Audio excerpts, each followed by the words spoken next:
Selamat datang di kelas pertama Cuan IRP. Di materi kali ini, kita akan membahas pengaturan sistem IRP Anda. Kita masuk ke home atau dashboard Anda. Buat yang belum login, silakan login terlebih dahulu ke bagian IRP.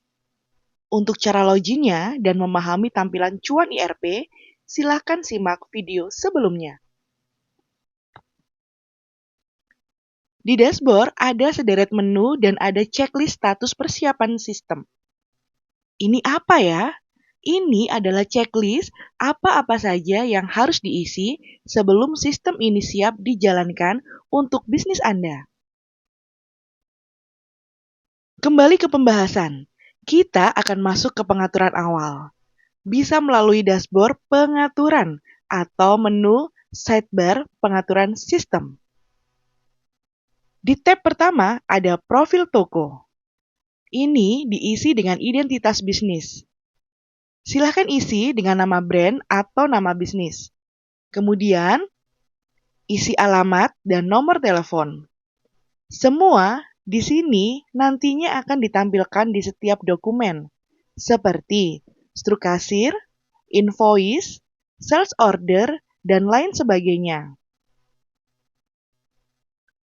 Tab kedua ada pajak dan biaya. Di sini diisi dengan pajak yang akan dipotongkan untuk konsumen. Apabila bisnis restoran atau kafe, bisa diisi PB1 dan nilainya 10% atau sesuai dengan aturan daerah. Apabila bisnis sudah dikenakan PPN, maka isi dan nilainya 11% sesuai PPN saat ini. Nah, gimana ya dengan UMKM atau bisnis yang kalian belum masuk kategori kena pajak? Biasanya hanya dihitung pada saat pelaporan pajak saja, tidak dihitung per item yang dijual. Kalau seperti ini, bisa diisi dengan tulisan include dan nilainya 0%. Lanjut tab ketiga, ada struk kasir. Di sini diatur format struk atau tanda terima yang diterima oleh konsumen. Ini ditampilkan saat menggunakan POS atau bagian menu kasir. Silahkan atur format kertasnya. Bisa menggunakan kertas gulung dari printer thermal 58 mm atau kertas A4 seperti sebuah invoice. Baik kertas truk maupun perintah dapur diaturnya dari sini. Lanjut tab keempat, logo dan tanda tangan. Logo ini ditampilkan juga di setiap dokumen. Bisa diupload dari file JPG atau PNG. Ada dua pengaturan, satu untuk logo berwarna dan satu hitam putih untuk printer thermal. Di bagian ini juga bisa upload tanda tangan yang otomatis terisi saat file invoice ini dikirim soft file PDF. Tab kelima ada tipe pesanan. Ini penyebutan untuk istilah makan di tempat dan dibawa pulang. Secara default, disebut dine-in dan take away. Mungkin bisnis Anda bukan restoran. Bisa saja diganti on the spot atau yang lain. Tab keenam ada omni-channel. Ini untuk bisnis yang terhubung ke layanan pemesanan dan pengantaran online, seperti GoFood, GrabFood, ShopeeFood, TikTok Shop, dan lain-lain. Tulis nama platform. Bisa diatur markup. Jadi, ketika biasanya di pesanan seperti ini, harga bisa lebih tinggi daripada konsumen yang datang langsung ke lokasi. Silakan atur sesuai kebijakan bisnis Anda. Apabila ada biaya layanan, bisa ditulis di sini. Jadi, ada service charge yang bisa dibebankan ke tagihan konsumen juga.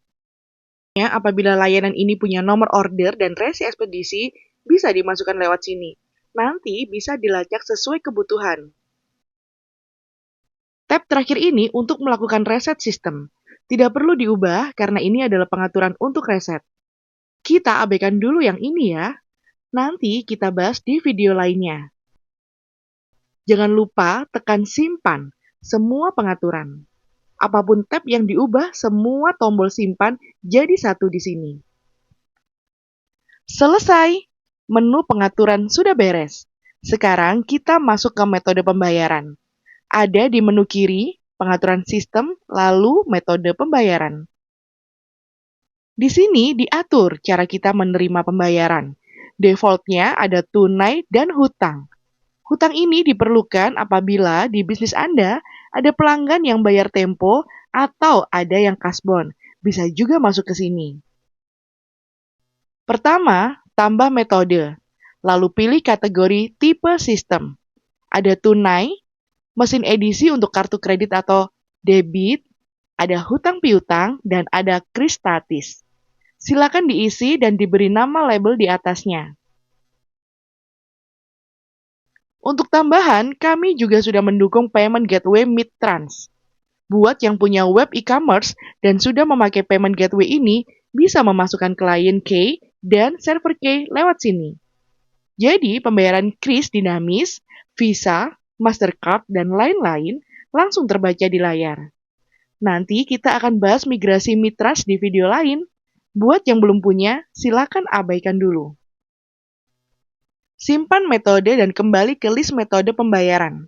Sekarang kita kembali ke home atau dashboard. Metode pembayaran sudah centang hijau. Status persiapan kita sudah naik level, tapi belum selesai.